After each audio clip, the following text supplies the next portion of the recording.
তুমি যদি কোনো জাতিকে ধ্বংস করতে চাও, ওই জাতির শিক্ষা ব্যবস্থার মধ্যে দুর্নীতি প্রবেশ করাও। সেই শিক্ষা ব্যবস্থাতে যদি কোনো ডাক্তার তৈরি হয়, সে ভুল চিকিৎসা করবে, লক্ষ মানুষ মারা যাবে।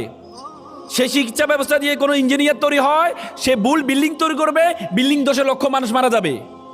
সেই শিক্ষা ব্যবস্থাতে যদি কোনো রাজনীতিবিদ তৈরি হয়, তাহলে সেই দেশকে অন্যের কাছে বিক্রি করে দিবে, এমন কিছু পলিসি সে তৈরি করবে, দেশটা automatically this country will be broken. আমরা কি দেখি নাই? আমরা দেখি নাই আমাদের দেশের বিরুদ্ধে কি ষড়যন্ত্র হয়েছে? রিসেন্টলি পিলখানার যে রিপোর্ট, তদন্ত রিপোর্ট আসছে, 50 জন চৌকস যারা মেধাবী দেশপ্রেমিক, যারা বাংলা ভাইকে গ্রেপ্তার করেছিল, কর্নেল গুলজার, সেই 50 জন দেশপ্রেমিক সবাইকে পিলখানাতে নিয়ে পার্শ্ববর্তী রাষ্ট্রের ষড়যন্ত্রে আমাদের নিজস্ব রাজনীতিবিদদের, তারা শুধু ক্ষমতায় থাকতে